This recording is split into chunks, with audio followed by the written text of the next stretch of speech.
amigas. Estamos aqui mais uma vez na nossa série Mundo em Debate. Estamos hoje para falar aqui de um artigo publicado na Folha de São Paulo, que eu achei muito interessante. Então vamos lá. Meu nome é Marcelo Correia. Estamos aqui pelo Singular Ângulo para bater esse papo aqui que tem tudo a ver aí com os nossos vestibulares. Eu publiquei no Facebook no dia 3 de novembro, agora, 2020, e esse texto foi publicado pela Folha de São Paulo no mesmo dia.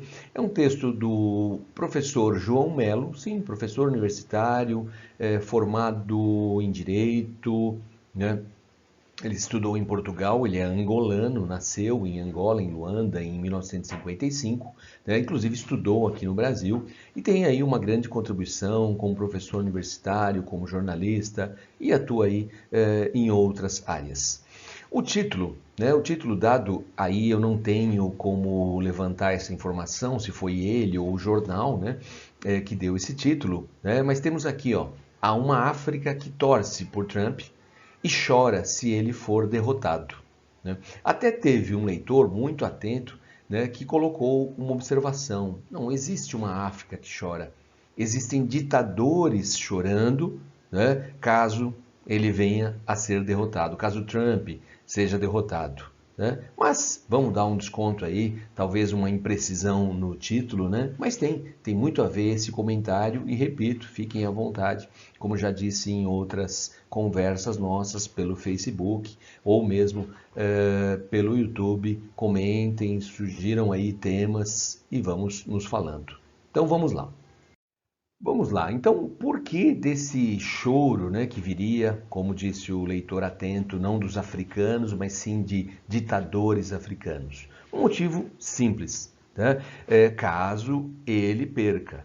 Eu aguardei o máximo possível para gravar, né, este vídeo, mas, né, o tempo, né, não nos permite esperar o resultado. Vocês sabem que a votação nos Estados Unidos é uma loucura. Nós estamos acostumados com um resultado quase que imediato, né, respeitando o fuso horário. Assim que acaba a eleição no último fuso horário, que é o Acre, o resultado é publicado em pouquíssimo tempo. Lá é papel, lá tem diferentes modalidades, tem estado que vai aguardar até sexta-feira para publicar. Dessa vez teve o voto digital pela internet, tem as cédulas que chegam das diferentes embaixadas, né, nos vários cantos do mundo. Bom, o voto pelo correio, que é algo bem tradicional, né? O próprio Trump já votou pelo correio e agora está levantando suspeitas, né, quanto né, vamos falar assim, a certeza daquele voto, da veracidade do voto, se não teve falsificação de cédula e etc. Bom, então quando a votação é apertada, é claro que um voto aqui, um voto ali já faz diferença, né? Então não deu para esperar, mas há, né, fortíssimos indícios de que o Biden vai levar, né? Salvo aí engano, muitos especialistas apontam que ele vai acabar levando. Então estamos aqui no dia 4, né? Estou gravando aqui às 18 horas, tudo indica, não sei, vamos ver. Mas eu acho que o raciocínio aqui do professor, nesse texto publicado pela Folha, é a coisa mais importante para a gente. Por que ditadores ficariam tristes com a derrota? Por um motivo óbvio. Nesses 4 anos, o Trump pouco olhou para o continente, né? Pouco ou nada, né? Ele se dedicou, despertou a atenção dele com relação ao continente, né? Inclusive, num certo momento, ele se referiu a estados africanos, né? E incluiu o Haiti nessa lista, e ele chamou, né, numa conversa informal, mas que vazou, entre aspas, né, nas palavras dele, ele chama de países de merda. Então, esse desprezo com o continente interessa a quem? Interessa, óbvio, aos ditadores. A plataforma do Biden, a campanha do Biden, leva questões humanitárias, leva questões ambientais. E óbvio que isso assusta quem? Quem dirige um país de forma ditatorial. Em grande parte, a África, os países, né, africanos são repúblicas onde os presidentes são eleitos pelo voto. Resta uma ou outra monarquia, como o Marrocos, né? E na grande maioria são democracias no papel. Eleitos pelo voto também, né, no papel. Por quê? Porque são eleições para lá de suspeitas. Então, para esses ditadores, o descaso dos Estados Unidos com o continente é interessante.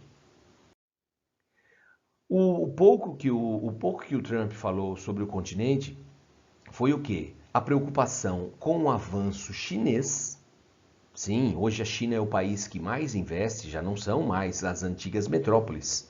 Reino Unido, França, Bélgica, Holanda, não, já faz tempo, né, que isso já mudou. Hoje a China é o país que mais investe. A China está interessado nos minérios e metálicos, petróleo. A China está interessado nos solos férteis, onde ela já está produzindo algodão, como nos casos do Sudão, do Mali. Sim, já existem fazendas operadas por chineses, já existem indústrias transformando o algodão em tecido, exportando não mais o algodão para a China, mas já exportando o tecido. E agora algumas indústrias chinesas que já produzem roupas em solo africano. Então, o Trump, o pouco que ele disse, fora a colocação para lá desrespeitosa que eu citei recentemente, foi a preocupação com o avanço chinês. Inclusive, ele chegou há pouco tempo a cogitar a possibilidade de trocar a ajuda no sentido de combater a pandemia, né, Covid-19, no continente, em troca de um distanciamento das autoridades africanas com relação à China. Óbvio que isso não foi aceito. Por quê? Porque se eu sou um ditador, eu quero mais me aproximar daquele país com o qual eu vou ter o maior lucro e pronto. Né? E outra coisa, outra questão que o Trump levantou foi com o avanço de grupos extremistas. E aí você pode pensar na Nigéria, né, do Boko Haram, pode pensar na Somália, né, do Al-Shabaab, ou até do Sudão, que é um parceiro de longa data da China, e em tese Bin Laden teria se refugiado no Sudão por um tempo. Né? Há alguns levantamentos de que a própria Al-Qaeda, né, do Bin Laden, surgiu entre a Arábia Saudita e o chifre da África, né, onde existem grupos extremistas. Então, foi o máximo que o Trump se dedicou ao longo desses 4 anos. Em nenhum momento ele cogitou a existência desses ditadores, a maneira como eles governam. Então, para quem está no poder, né, para quem age de forma ditatorial, eu acho que é até interessante ver o Trump se aproximar, por exemplo, da Coreia do Norte, né, do jovem líder e né, um tanto desequilibrado e que, vamos lembrar, ele tem acesso total ao exército, que é completamente obediente a ele, serviu, e com um arsenal nuclear e mísseis balísticos intercontinentais, você se aproxima de um ditador que tem esse poder de destruição gigantesco, tá? Com um único intuito. Qual o intuito do Trump? Um acordo de paz com a Coreia do Norte. A Coreia do Norte abrir mão do seu programa nuclear. E o fato da população da Coreia do Norte viver, dizem, boa parte subnutrida? Por que dizem? Porque nós não temos acesso. As únicas informações que nós temos da Coreia do Norte provêm do quê? Da imprensa oficial da Coreia do Norte. Né? E de uma suposta inteligência que muitas vezes não consegue comprovar as informações que consegue tirar de lá. Então eu, como ditador, vejo o Trump se aproximar do Kim Jong-un simplesmente com esse intuito.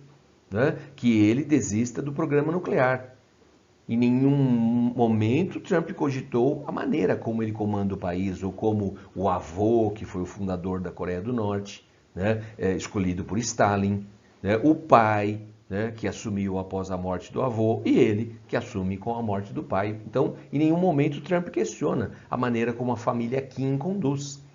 Né? Até como disse um aluno esses dias, né, falando sobre esse assunto, um aluno levantou que a família Kim conseguiu criar uma espécie de religião, né, onde eles são adorados. É exatamente isso. Existe um culto em torno dessa família, que vem se perpetuando aí há mais de 70 anos no poder. E a população vive completamente isolada. A população não tem a menor ideia do que existe no mundo. Um país completamente fechado. E o Trump está preocupado com isso? A maneira ditatorial como ele conduz? Não.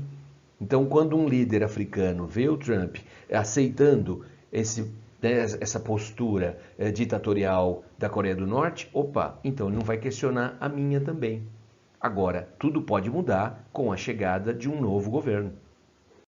Não vamos também imaginar que os democratas são santos, né? Lógico, longe disso. Mas, como eu disse lá no comecinho, na plataforma do Joe Biden, você tem essas questões ambientais. É óbvio que vai sobrar para o Brasil. É óbvio que o Brasil, que tem esse discurso mais alinhado com o Trump, vai sofrer nas mãos do Biden, que já disse, e ele falou, ele lembrou do Brasil num debate, hein?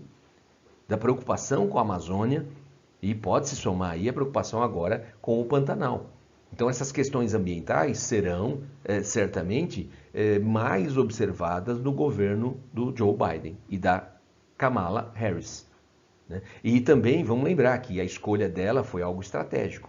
Ela é extremamente, digamos, não quero dizer simpática, mas também simpática, mas ela tem uma presença de palco. O Biden tem 78 anos, provavelmente na reeleição, caso eleito, mas na reeleição daqui a 4 anos ele cairia fora e ela entraria como candidata à presidência.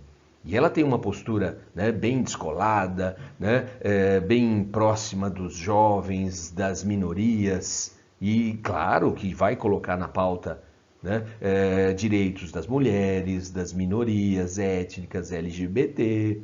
E isso, lógico, choca com os ditadores africanos que não abrem o menor espaço para esse tipo de questionamento. Direitos humanos, onde já se viu? Né? Então o Biden, que tem esse peso na área ambiental, não vou levantar aqui se é por interesse eleitoreiro ou não, está na pauta, ele vai levar isso adiante, isso vai bater aqui no Brasil. E a Kamala com as minorias, né? Óbvio, para nós isso vai ser péssimo, péssimo, e óbvio para todos esses ditadores que se perpetuam há muito tempo na África.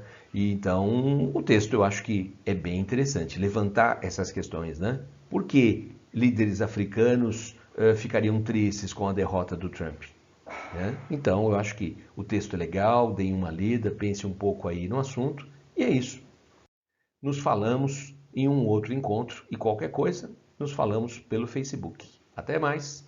Tchau.